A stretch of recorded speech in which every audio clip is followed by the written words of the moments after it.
Hello students, সবাইকে আমার YouTube চ্যানেলে স্বাগত জানাই। আজকে আমরা দেখব 10th ক্লাস জ্যাকবোর্ড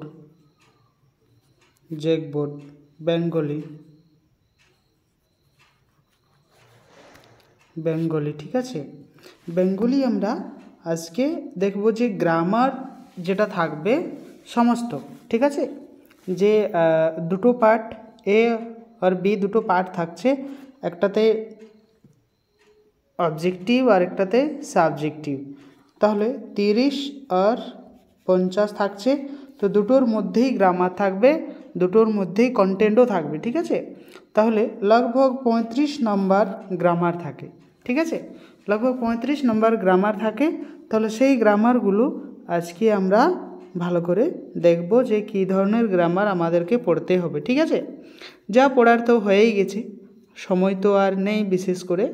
তাহলে যেটুকু সময় বেঁচে আছে সেইটুকু সময় আমরাকে জানতে হবে, বুঝতে হবে যে কীগুলো পড়তে হবে, ঠিক আছে। না হলে যেগুলো পড়বে সেগুলো পড়াই হচ্ছে না, অন্য কিছু পড়ে চলে যাচ্ছি, তাহলে এক্সাম ঠিকঠাকভাবে আর হবে না, ঠিক আছে।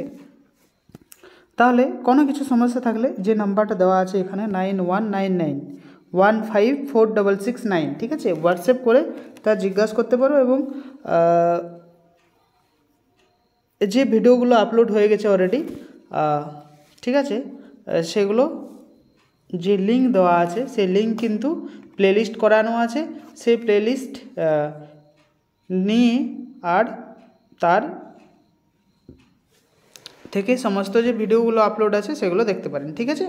তাহলে আমরা ভিডিওটা শুরু করব। তার আগে যারা চ্যানেলে নতুন, চ্যানেলটিকে অবশ্যই সাবস্ক্রাইব করে দেবেন।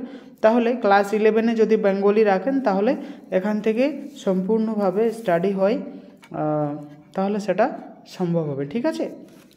তাহলে আমরা শুরু করব। প্রথম আমরা জানব, ঠিক আছে, প্রথম আমরা জানব সন্ধি, ঠিক আছে। প্রথম আমরা জানব সন্ধি। সন্ধি কাকে বলে, প্রধানত কয় প্রকার বা কি কি আছে সেগুলো একটু আমরা জানব, ঠিক আছে। তাহলে যে কোনো দুই বর্ণের পরস্পর মিলনকে সন্ধি বলে। সন্ধি প্রধানত এখানে 4 প্রকার লিখছে, কিন্তু 2 প্রকারের আমরা ব্যঞ্জন সন্ধি আর বিসর্গ সন্ধি দুটোর আমরা জানব, ঠিক আছে। ব্যঞ্জন সন্ধি কাকে বলে না, ব্যঞ্জন বর্ণের সঙ্গে স্বরবর্ণের অথবা ব্যঞ্জন বর্ণের সঙ্গে ব্যঞ্জন বর্ণের মিলনকে ব্যঞ্জন সন্ধি বলে, ঠিক আছে। পরে নেক্সট কি রয়েছে, তাহলে এখানে আমরা জানব তাকে বলে ব্যঞ্জন সন্ধি। যেমন আ যুক্ত ছাদন সমান আচ্ছাদন, ঠিক আছে। এখানে আ স্বরবর্ণের সঙ্গে ছ ব্যঞ্জন বর্ণ, ঠিক আছে। বর্ণের মিলন দিক যুক্ত গত, তো সমান কি দিগ্গজ। এখানে ক ব্যঞ্জন বর্ণের সাথে ব্যঞ্জন বর্ণ গ এর যুক্ত গ মানে দুটো গ হয়েছে, ঠিক আছে। তো এইভাবে স্বরবর্ণের সঙ্গে ব্যঞ্জন বর্ণের এবং ব্যঞ্জন বর্ণের সঙ্গে ব্যঞ্জন বর্ণের যে মিলন হয় সেটাই আমরা বলবো ব্যঞ্জন সন্ধি। বুঝতে পারলে কোনো অসুবিধা নেই। এখন আমরা দেখব বিসর্গর সন্ধিটা কি। বিসর্গর বা বিসর্গের সঙ্গে স্বরবর্ণ বা ব্যঞ্জন বর্ণের মিলনে যে সন্ধি হয় তাকে বিসর্গর সন্ধি বলে। যেমন আমরা দেখব প্রাত যুক্ত আস, প্রাতরাস। বাচ যুক্ত পতি, বাচস্পতি ইত্যাদি, এগুলো হচ্ছে বিসর্গ সন্ধি। এই যে এখানে বিসর্গ দেওয়া আছে এগুলো, ঠিক আছে। পরে আমরা নেক্সট পড়ব সমাস। সম্পূর্ণ গ্রামারটা এখান থেকেই আমরা শিখব, ঠিক আছে। কি পড়তে হবে ক্লাস 10-এর মধ্যে, ঠিক আছে।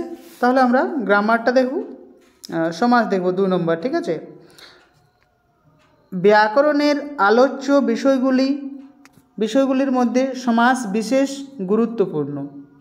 বর্ণের মিলনে যে সন্ধি হয় ঠিক তেমনি পদের মিলনে সমাস হয়। এখানে আমরা বর্ণকে মিলন করলি, ঠিক আছে, তাহলে কি হলো সন্ধি হলো। এবং এখানে আমরা কি করব না, এখানে আমরা পদকে মিলন করব। এখানে আমরা বর্ণকে মিলন করলাম, ঠিক আছে, এখানে আমরা পদের মিলন করব, তাহলে সেটি হবে সমাস। বর্ণের মিলন সন্ধি আর পদের মিলন সমাস। ক্লিয়ার হলো? পরস্পর অব্যয় বা সম্বন্ধ বিশিষ্ট পাশাপাশি অবস্থিত দুই বা ততোধিক পদের এক পদে পরিণত করার নাম হচ্ছে সমাস। আমরা উদাহরণ দেখব, মাতা ও পিতা।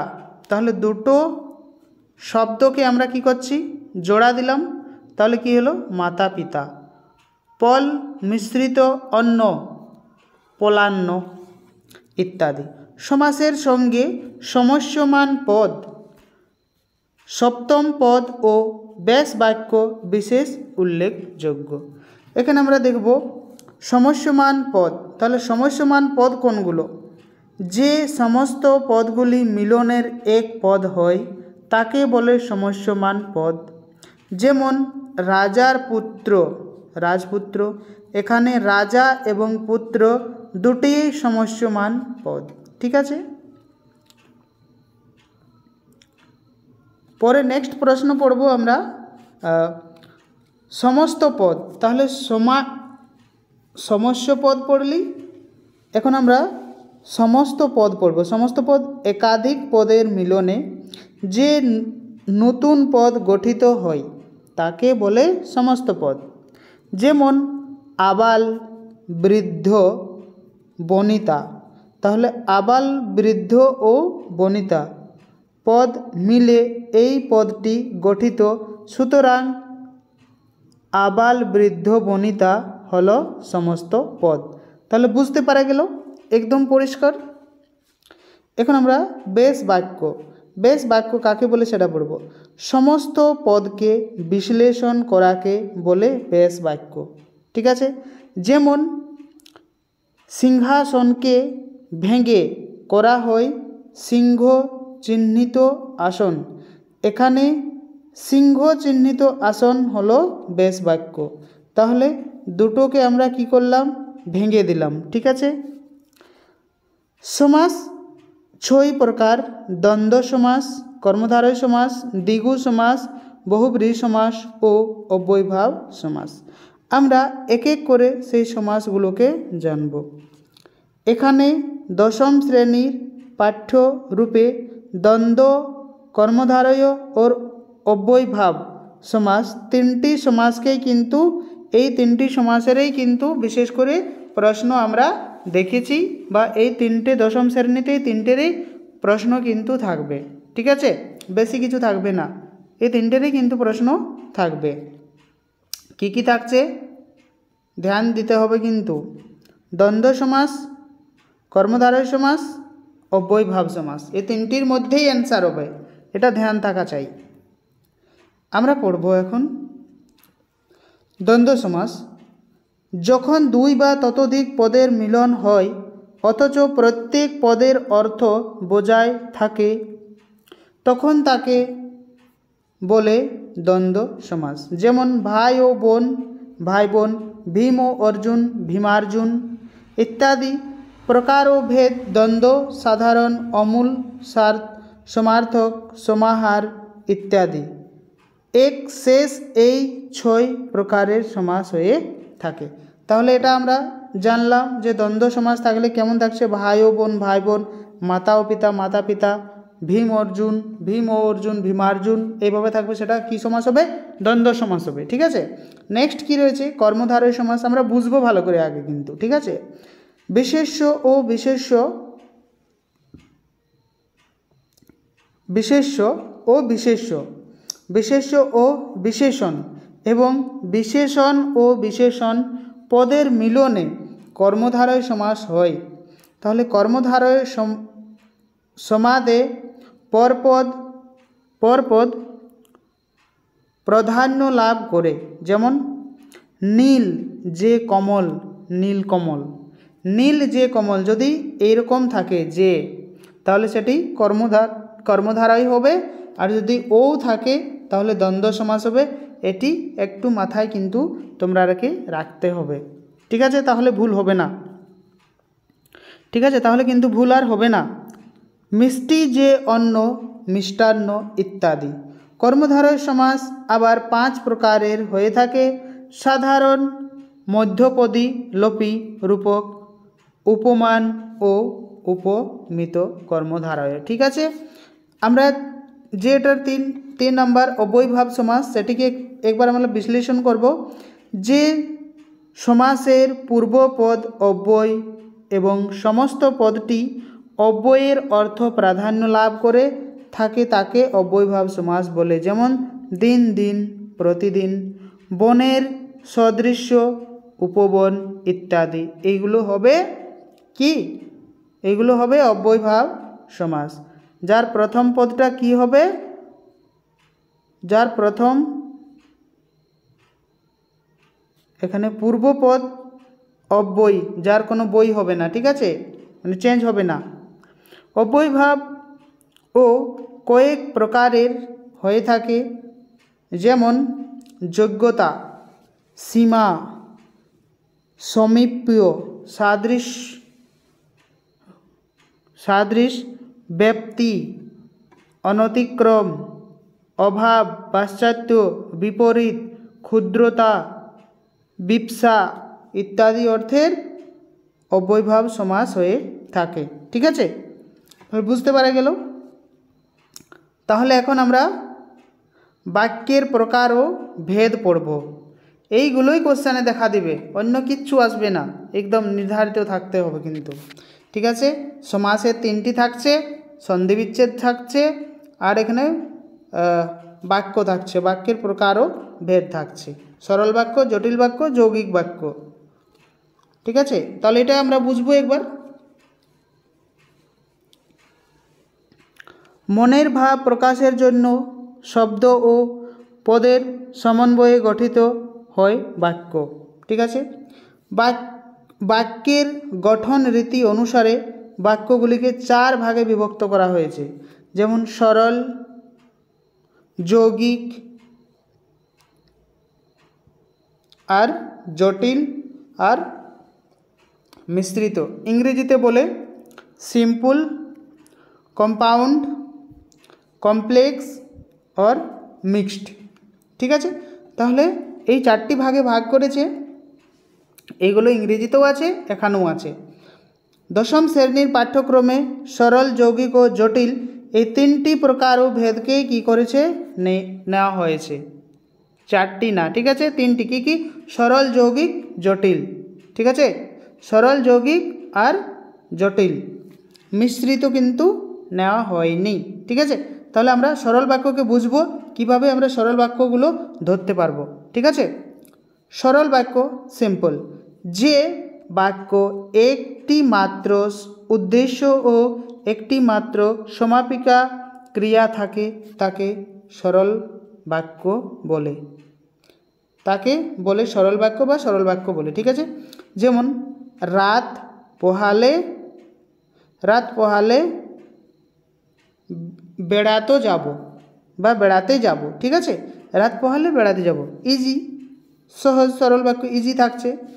নেক্সট 2 নম্বর যেটা থাকছে যৌগিক বাক্য, কম্পাউন্ড সেন্টেন্স। কি বলছে? যখন একাধিক খণ্ড বাক্য অব্যয় পদ দ্বারা এবং বা, ও, অথচ, কিংবা, কিন্তু, সুতরাং, অতএব এইগুলো যদি যুক্ত থাকে, ঠিক আছে, যৌগিকের মধ্যে এইগুলো যদি যুক্ত থাকে তাহলে হয়ে যাবে, কিন্তু যুক্ত থাকে তাহলে একটি পূর্ণ বাক্য গঠন করে তাকে বলে যৌগিক বাক্য। আমরা উদাহরণগুলো দেখলেই বুঝতে পারবো যে এটি কী ধরনের বাক্য হবে।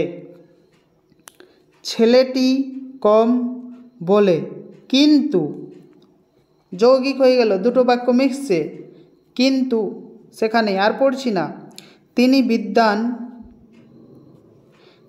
বিদ্বান অথচ, এই যে অথচ, তাহলে সেটা হয়ে গেল যৌগিক। ঠিক আছে, তাহলে বুঝতে পারলো যে জিনিসগুলো আমি বলে দিলাম এখানে উপরে, সেই জিনিসগুলোই হচ্ছে সবথেকে ইম্পর্ট্যান্ট। ঠিক আছে, এইগুলো আর এখানের এইটা, এইগুলো হচ্ছে যৌগিক বাক্যের ধরতে পারার একটা সহজ উপায়। ঠিক আছে, ভিডিওটি অনেক হেল্পফুল হচ্ছে আমি বুঝতে পারছি। 35 নাম্বার আসবেই এখান থেকে একদম। ঠিক আছে, তার আগে ভিডিওটা একবার লাইক একটি শেয়ার করে দিতে হবে প্লিজ সবাইকে। ঠিক আছে, এখন আমরা জটিল বাক্যটা পড়ব। জটিল বাক্য, কমপ্লেক্স সেন্টেন্স। একটি প্রধান বাক্যের সঙ্গে এক বা ততোধিক অপ্রধান বাক্য, অনুগামী, সমুচ্চয়ী, অব্যয় বা সাপেক্ষ সর্বনাম দ্বারা যুক্ত হয়ে যদি একটি পূর্ণ বাক্য গঠন করে তবে তাকে বলে জটিল বাক্য। ঠিক আছে, এখানে আমরা পড়ব, যেমন যখন সকাল হবে তখন আমরা বাড়ি ফিরে যাব। ঠিক আছে, যখন সকাল হবে তখন আমরা বাড়ি ফিরে যাব। যদি মন দিয়া পড়াশুনো করো তবেই পরীক্ষায় পাস করতে পারবে। তাহলে কি অব্যয় বা সাপেক্ষ সর্বনাম দ্বারা যুক্ত হয় যদি বাক্যগুলোর মধ্যে, তাহলে কিন্তু সেটি জটিল বাক্য হবে। নেক্সট রয়েছে সাধু ভাষা ও চলিতি ভাষা বা চলতি ভাষা। এগুলোর থেকে কোশ্চেন থাকবে, একদম পুরনো কোশ্চেন গিয়ে দেখতে পারেন, সব দেওয়া আছে। 2022, 2024, 2023 দেওয়া আছে, সে যে কোশ্চেনগুলো এসেছিলো অ্যান্সার কী রূপে দেওয়া আছে গিয়ে চেক করতে পারেন যে এই কোশ্চেনগুলো বাস্তবে এসেছিলো কি না। ঠিক আছে, তাহলেই বুঝতে পারবেন। তাহলে আমরা দেখব পরের সাধু ভাষা ও চলতি ভাষা কিভাবে আমরা ধরতে পারবো। মনের ভাব অথবা লিখে প্রকাশ করার যে মাধ্যমকে বলে ভাষা। যেমন আমি বাড়ি যাচ্ছি, চলছি। আমি বাড়ি যাইতেছি, সাধু ভাষা। বর্তমান বাংলা ভাষার দুই রূপ, এক সাধু আর এক চলতি। তাহলে আমরা এটাই দেখব সাধু ভাষা কাকে বলছে। সাধু ভাষা বলতে আমরা সমাজের সুরুচি সম্পন্ন, শিক্ষিত, অভিজাত, মার্জিত ও সৃষ্টজনের ভাষাকে বুঝি, যেটা ভালোভাবে আমরা বলি সেটাই সাধু ভাষা। এই ভাষা সাহিত্য ব্যবহার লিখিত ভাষা। তাহলে সাধু ভাষায় আমরা সব বুকগুলো আমরা লিখি বা সেই সাধু ভাষায় কিন্তু পড়ি। যেমন আমরা করিল, খাইল, নৃত্য করিল, ফিরিল ইত্যাদি। বাক্যে সন্ধ্যার ঘন অন্ধকারে আমরা অরণ্যর পথে চলিতে লাগিলাম। এটি হচ্ছে সাধু ভাষার বাক্য। ঠিক আছে, চলতি ভাষা আমরা একবার দেখি। মৌখিক ভাষা বা কথ্য ভাষা, যেটাতে আমরা কথা বলি। ঠিক আছে, সমাজে অশিক্ষিত, অভিজাতহীন জনগণের ভাষাকে বলা হয়, কিন্তু বর্তমানে এই রূপ বলা অপরাধ। চলতি ভাষা কেবল ভাষা রূপেই বর্তমানে চলতি ভাষা মার্জিত ও রুচি সম্পন্ন। সুতরাং চলতি ভাষাকে সমাজে সৃষ্ট জনের ভাষা বলে স্বীকৃত দেওয়া হয়েছে। চলতি ভাষার উদাহরণ করে, খেয়ে, নেচে, গেয়ে ইত্যাদি। বাক্য একটা পড়ব আমরা, কী ধরনের বাক্য থাকবে। আমাদের এমন করে তার সঙ্গে কথা বলা উচিত হয়নি, এটি হচ্ছে চলিত ভাষা। তারপর নেক্সট যে পয়েন্টগুলো রইবে সেই পয়েন্টগুলো আমরা একবার দেখি। ছেদ ও জ্যোতি চিহ্ন, এইগুলো কিন্তু থাকবে। তাহলে কমা পূর্ণচ্ছেদ কীভাবে থাকবে আমরা একবার দেখি ভিডিওর মধ্যে। এটি হচ্ছে পূর্ণচ্ছেদ, এটি হচ্ছে কমা, মিডিলে যেটা থাকছে এটি হচ্ছে সেমিকোলন, একটা বিন্দু এবং নিচে কমা। বিস্ময়াদি বোধক এটা উপর থেকে দাঁড়িয়ে থাকবে, নিচে একটা বিন্দু থাকবে। জিজ্ঞাসূচক যেটাকে আমরা কোশ্চেন মার্ক বলি এটা থাকবে। তারপর উদ্ধৃতি চিহ্ন যেটাকে আমরা বলে থাকি, নিচ থেকে থাকবে এইভাবে আর উপর থেকে থাকবে এইভাবে 66, 99 এরকম থাকবে, সেটা হবে উদ্ধৃতি চিহ্ন। ঠিক আছে। তারপরে থাকছে বন্ধনী, তারপরে লুপ্ত চিহ্ন কমা, তারপরে কোলন দুটো বিন্দু, সেটা কোলন বলা হয়। পদ সংযোজক চিহ্ন যেটি মাইনাসের মতো দেখবে ছোট্ট, যেটি ড্যাশ থাকবে সেটা একটু বড় হবে। বর্জন চিহ্ন dash dash dash dash dash, comma থাকবে ড্যাশ থাকবে, কমা থাকবে ড্যাশ থাকবে, এটা হচ্ছে বর্জন চিহ্ন। ঠিক আছে। তাহলে আমরা একবার সেই উদাহরণগুলোকে একবার আমরা দেখব। ঠিক আছে।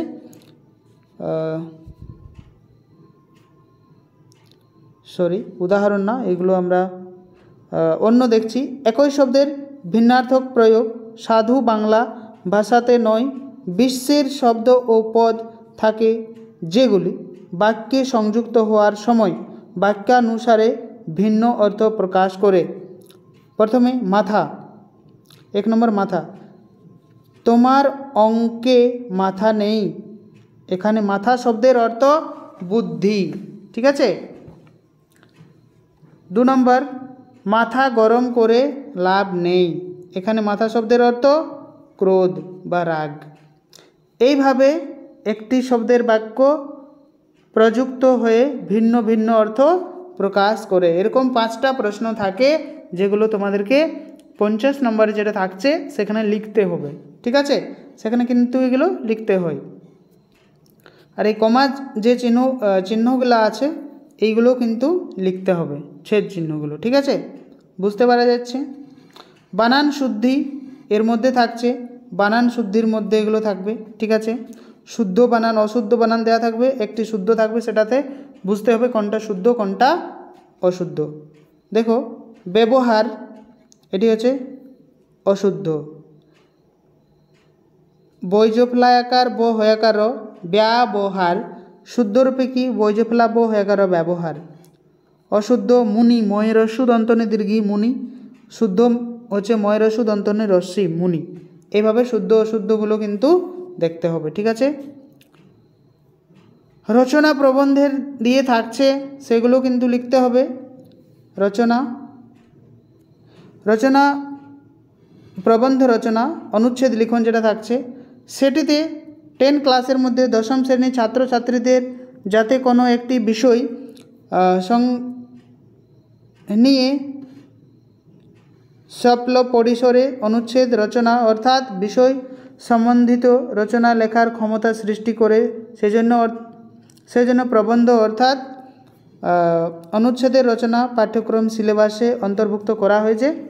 এগুলো ভাষার মধ্যে কি কি থাকছে এগুলো আমরা একটু দেখব। সহজ সরল বোধগম্য হয় এবং সেগুলো ভাষার। ঠিক আছে, আমি বলে দিচ্ছি কীগুলো লিখতে হবে। ছোটো মোটো থাকছে, কেমন থাকছে এই যে এইগুলো যেমন থাকছে, শীতের একটি সকাল অথবা পরিবেশ দূষণ, এই ধরনের গল্প কিন্তু লিখতে হবে। ঠিক আছে। নেক্সট রয়েছে গল্প যে লিখন থাকছে, গল্প লেখন ভাষা সাহিত্যের ক্ষেত্রে ছাত্রছাত্রীদের বাক্য গঠন এইগুলো নিয়ে থাকছে। ঠিক আছে, এগুলো লিখতে হবে। পরে নেক্সট রয়েছে কিন্তু